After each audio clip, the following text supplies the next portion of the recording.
أعوذ بالله من الشيطان الرجيم بسم الله الرحمن الرحيم الرجال قوامون على نساء بما فضل الله بعضهم عن بعض وبما أنفسكم من أموالهم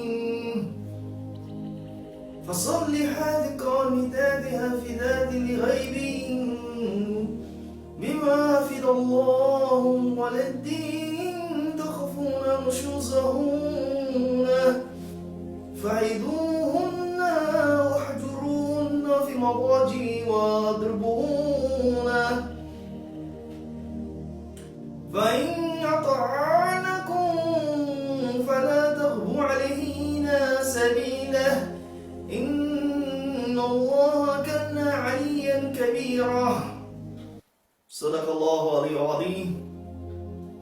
This was one of the controversial verses in the Quran that raised a lot of eyebrow amongst the non-Muslims attacking the Muslims. Let's look at the translations from different translators.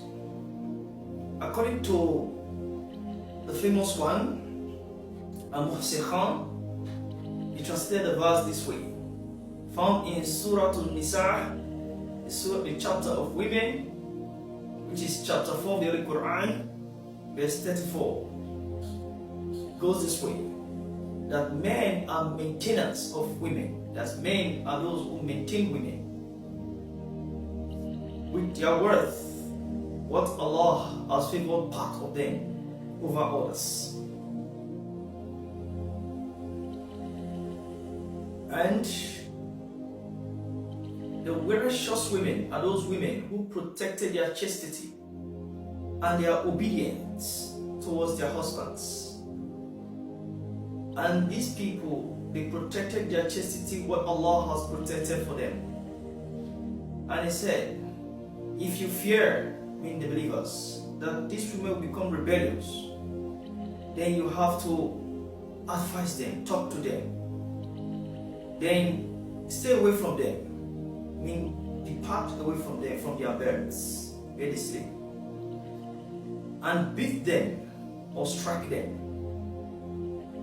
But if they turn back and obey you, then return your favor to them again. That surely Allah is the highest and the most powerful. Now, this is from the translation from Muhsin Khan. Same way with a Piqtar.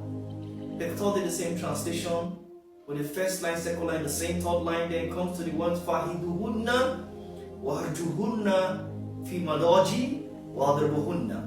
Now the word that the bunna there used in Piqtar is scourge them. Scourge them. Now in another translation, it was reported again, there is a translation from another translator by the name of Al-Ghali. Al-Ghali did this, saying that you should strike them. Even Sahih International said the same thing, that you should also strike them. Fadribuhunna. My main concern is the word Fadribuhunna. Now, but there's one that struck my intelligence, that made me to realize that not all translations are the same. According to Ahmed Ali's translation, he did his translation by saying that Fadribuhunna then means after you have Fa'idhunna فَحَجُرُهُنَّ فِي مَضَاجِعِ, then فَضْرِبُهُنَّ, meaning if you advise them thoroughly and they do not listen, then you stay away from them because of their shoes. Then you stay away from them, and yet they do not listen, then go to them and have intercourse with them. Maybe probably their brain might come back and realize their mistakes. Now, this is where he translated it. Where did he get it from? It was from two books. Two books. That's the dictionary of the Arabic dictionary. It was written by a famous scholar, Raghib, in his book called Lisan Arabi. In his also book called Mufridat al-Gharib al-Quran.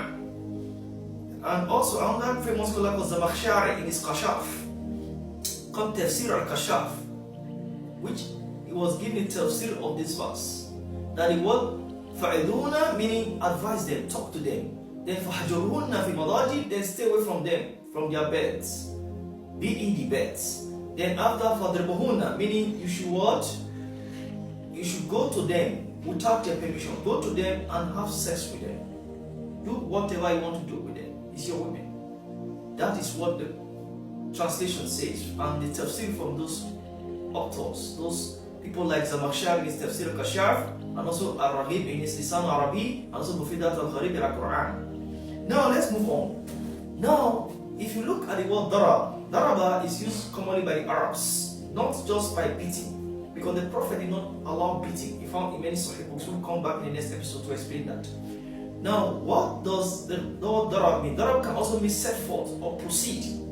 Like in the Arab, they used to say daraba al-falhan al-naqab, meaning the stalled camel covers or move forward to the what? To the sheep camels, either to have sex with the sheep camels. That is daraba al-falhan al-naqab. Now, in many verses of the Quran, it is the word daraba to mean to set forth, to proceed, to take action, not by beating. And it's found in Surah At-Tahrim, which is found in Surah At-Tahrim, means Surah 36 of the Quran, found in Surah 10, chapter 10 of the Quran, of that particular surah, verse 10, which is Surah At-Tahrim, verse 10. And it was reported there in that verse, talking about, it says, بَرَبَ اللَّهُ الَّذِينَ كفرون من امرأة نوح وامرأة لوط كانت تحت عبدين من عبادنا الصالحين. The verse says that we set forth an example of the kuffar, the unbelievers, from the wives of Nuh, Prophet Nuh alayhi salam, and the wife of Lut, that both were servants, they were pious servants of God. And it said, وَخَانَتَ أُمَّةً, they disobeyed two of them. وَلَا يُغْنِي عَنْهُمْ مِنَ اللَّهِ شَيْئًا, they did not benefit from them, from Allah, anything. Then Allah said to her, نَعْرَ مَا دَاخِلِينَ, they enter with those who are entering to the fire. Then Allah says in the same verse 11, it says, مَرَبَ اللَّهُ الَّذِينَ أَمَنُوا إِمْرَأَةُ فِرْعَوْنَ.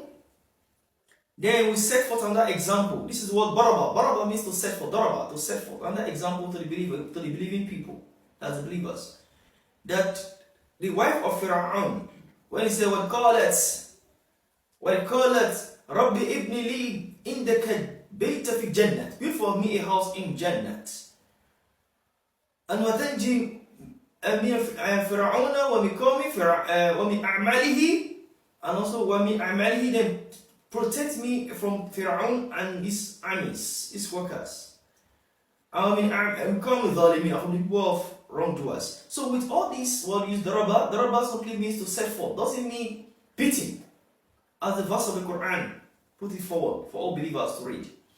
So next episode will come to more explanation that daraba does not mean to beat. Rather, the verse does not imply beating. Rather, imply to set forth an example to the wives, to put them in the right path, in the right track, to also make them follow the path, the husbands, to obey the husbands.